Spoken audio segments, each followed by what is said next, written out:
All right, another week, another DesignDoc discussion. Today's video is teaching game mechanics well, guidance versus handholding. So this is probably going to be a video about tutorials and how mechanics are being told or explained throughout the game. So it could be quite an interesting episode. Let's go.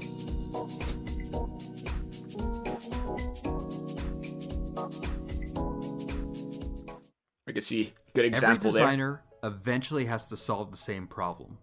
How do you efficiently teach players how to play your game? Every designer solves this problem a little differently, but all solutions walk a fine line. On one side is under-explaining your game, where parts of the game's systems and mechanics are left as a mystery to the player.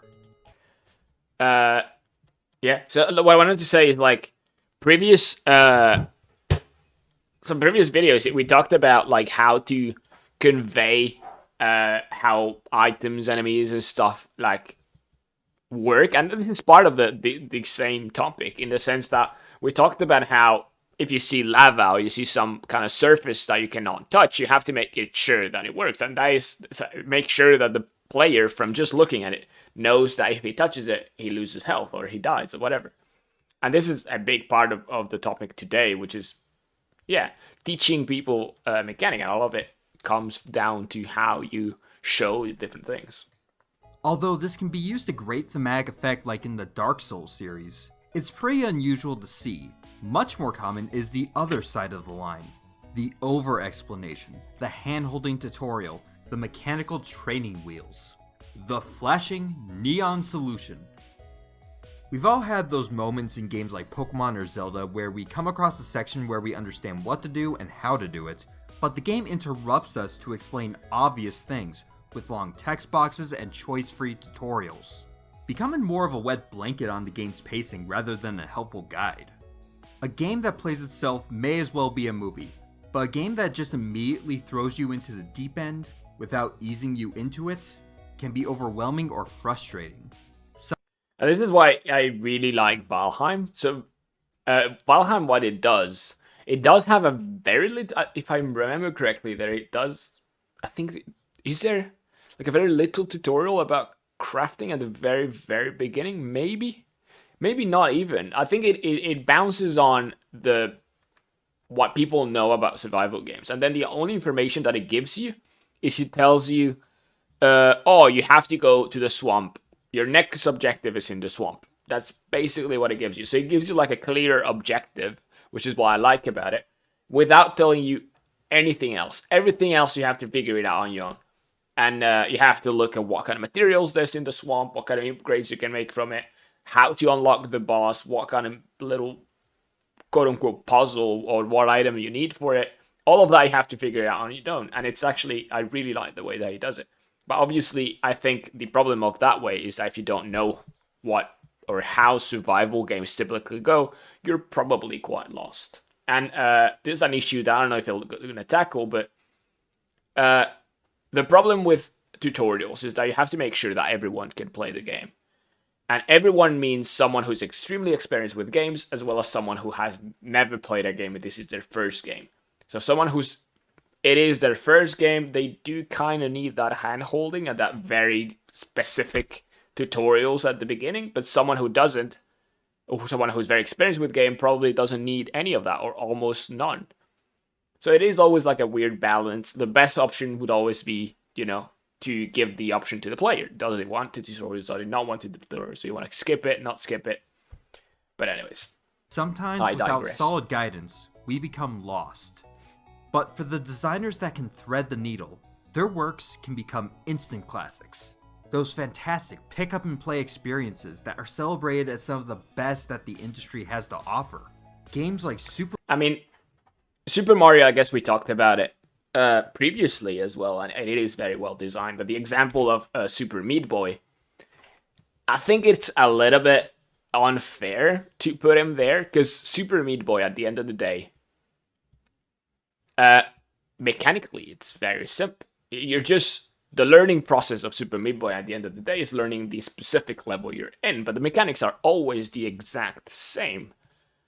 So it doesn't necessarily I wouldn't necessarily. Yeah, I would say it's a little bit unfair to put it in this That category. are celebrated as some of the best that the industry has to offer. Games like Super Mario Bros., Mega Man, and Portal seamlessly teach their players while still challenging them. These games often teach players new mechanics not through text, but through what's called the isolation principle of game design. In practice, Yeah. the isolation principle tends to follow 3 steps. Step 1. A gameplay mechanic is introduced in a safe, controlled environment.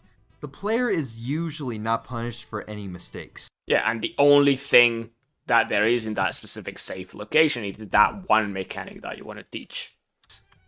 Step 2. The mechanic is developed through more challenging examples, with the safety floor removed. Step 3. The mechanic is combined with other established mechanics to create brand new challenges. The isolation principle is an efficient tool for quickly teaching new concepts in a more intuitive way, and most importantly, it doesn't interrupt the game's flow. You don't need a game to constantly chime in to remind you how something works. Most Mario games use this constantly in their level design. Let's take a look at Super Mario does that 3D World, very, very where we well. have a perfect example of the isolation principle in World 5-6 Cakewalk Flip. This stage uses all 3 steps of the isolation principle to introduce the player to platforms that flip as the player jumps. The level introduces this mechanic with a safety floor beneath it, so the player is able to approach this obstacle without too much pressure. After this introduction, the mechanic is developed with a couple more challenging examples with the safety floor removed. After passing these challenges, the stage mixes things up by throwing in another mechanic on top of the flipping panels, which in this case is an enemy that sends out shockwaves, challenging the player to think more carefully about the positioning and timing Forcing of you their to jump in jumps. this case.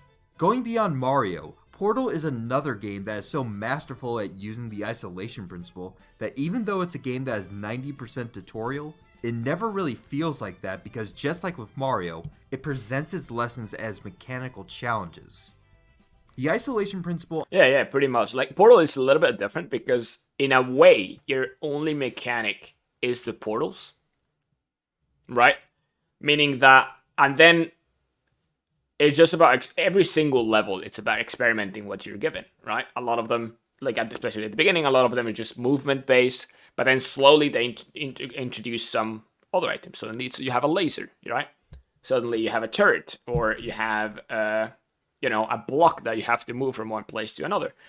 But you still have to do all of that with the portals. And I mean, I do think they do it extremely well. For example, one of the example of the turret, for example, I think it's a very good one because the first time you encounter a turret, it's also in a similar situation where it's kind of like a safe space.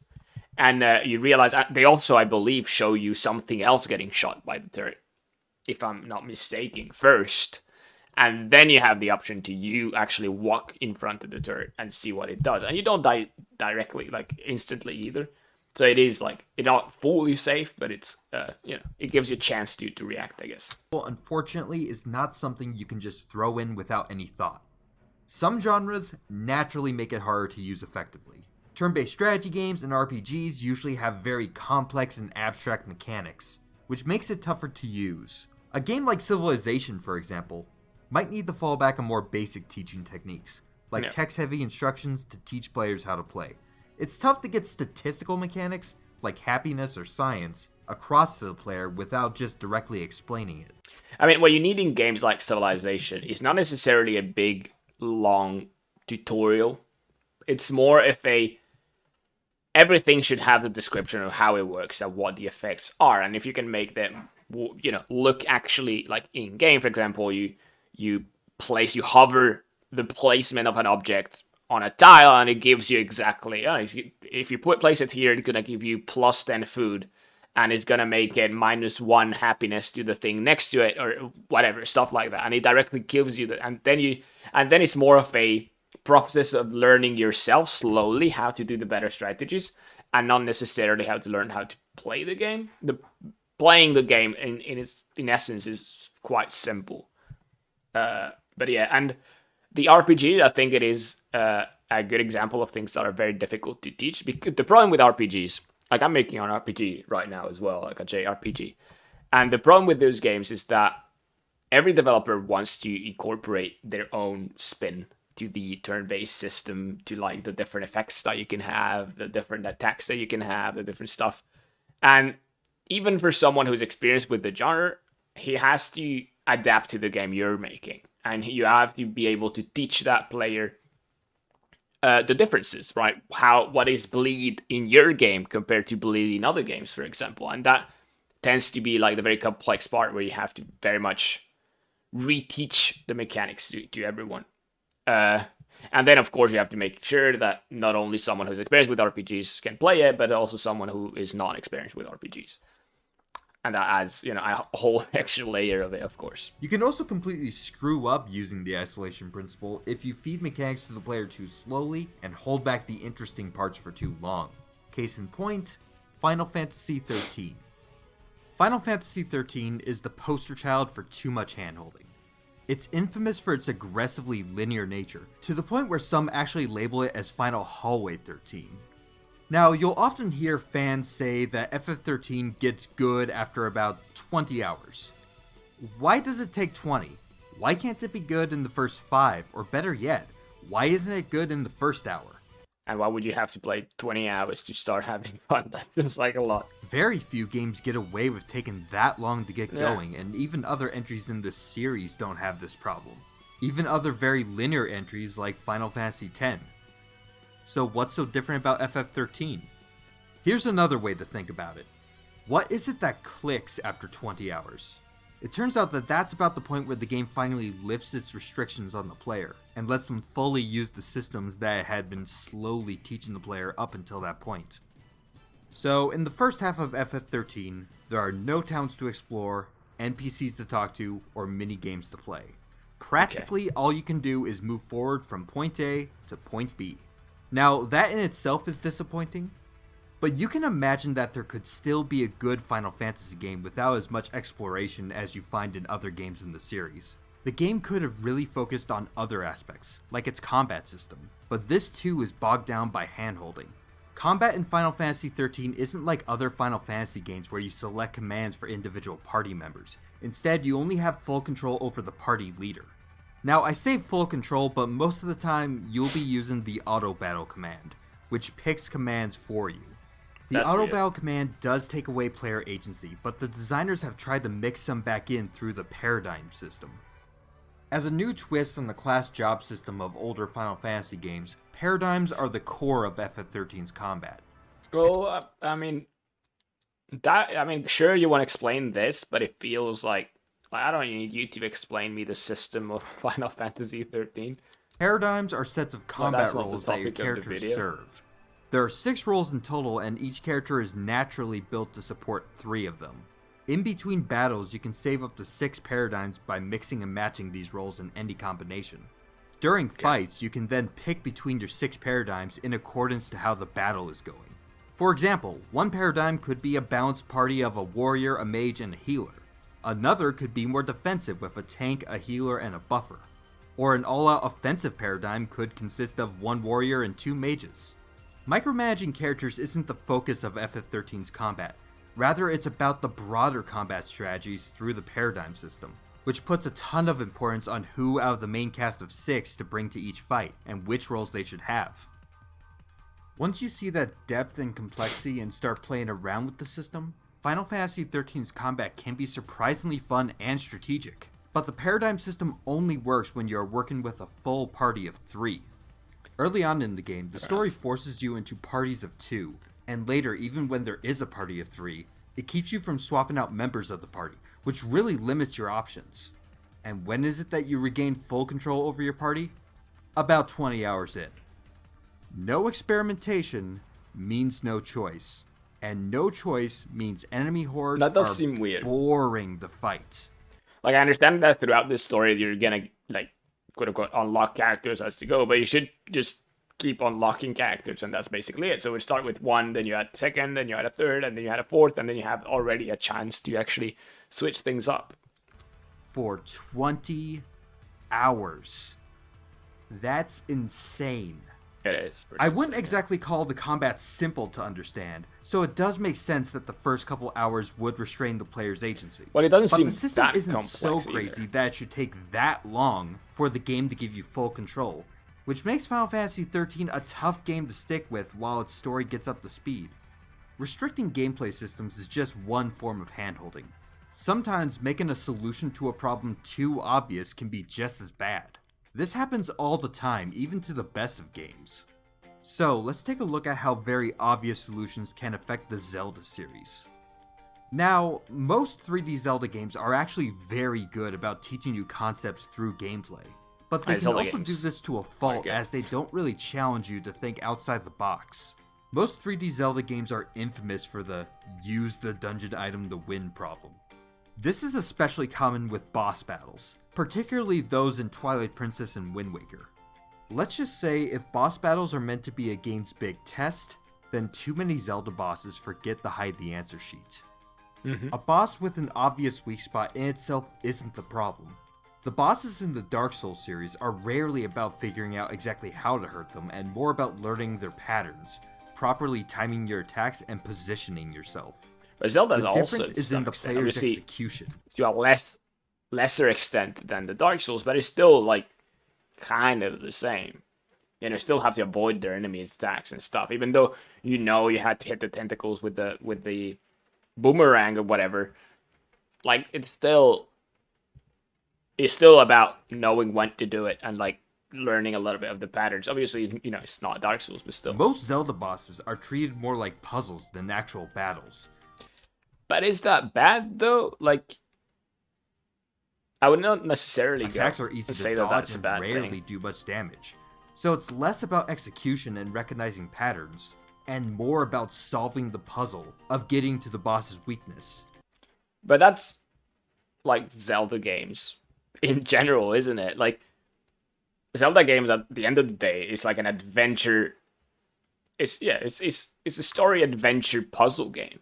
Like where you add sometimes some dungeonish crawling part to it, but it is, you know, it's a story adventure game. Like where you're in there for the adventure and the story to some extent, and most of the gameplay is puzzling. It's always been the case, anyways. And you have then the kind of Metroidvania part to it, where you slowly unlock new items, which unlock new areas, which makes you unlock another new item, and that's what the games are. They've never been a bit about combat. Combat has been uh, very much like a added gameplay thing, which is not necessarily the main objective of a Zelda game, anyways. The problem is that the solutions are more or less screaming at you the moment you see the boss. How many times is the weakness going to be a giant glowing eyeball? Or a giant glowing But yeah, sure, whatever. whatever this I is? don't think that's a bad thing. Having a consistent visual design is usually Like Zelda games are not supposed to be very hard either. Like Dark Souls is known for being hard, and the purpose of the game and the reason it's so popular is because it's hard, because it's seen as hard. Like Zelda games are not supposed to be hard. They're supposed to be good. Like Breath of the Wild is not a difficult game whatsoever. Like it's not a difficult game. It's an awesome game and it's a masterpiece, but it's not difficult. And it's never been about being difficult in any way. a good thing, but having an almost identical solution to the "how do I kill this boss" question can get dull. The first boss of the 3DS remake in Majora's Mask may be one of the worst examples of this. Adolwa. Wait a minute. Is that really how that's pronounced? Can we just add a syllable in there? Make it a little smoother to say? Maybe unjumble it? No? Okay. The boss of the Always. Woodfall Temple is in a room filled with these special flower launch pads, which the player can use with Deku Link to fly and drop bombs below. Now, up to this point, the player has spent several hours using Link's Deku form, so the player is drawn towards these flowers. In the boss's introductory cutscene, we are shown a giant eyeball at the top of his head. The game has more or less already told the player exactly how to beat the boss before. But that's, first of all, I don't think that's necessarily a bad thing, but I do agree that doing the exact same thing that you've been doing throughout the level on the boss it's a little bit cheap and can get boring if you've been playing again for like an hour or two on the exact same mechanic over time. Like I understand what you Before mean the by fight this. has even started. When the player flies with the Deku form, the boss literally just stands there dumbfounded and lets you drop bombs on him to stun him. There is no challenge or thought really required here. It would be a much more interesting fight if, for example, a boss knew about the dungeon item and tried to keep you from using it, or guarded against it in some way. Just something That's to make the understandable, player yeah. think a bit harder about what they're able to do.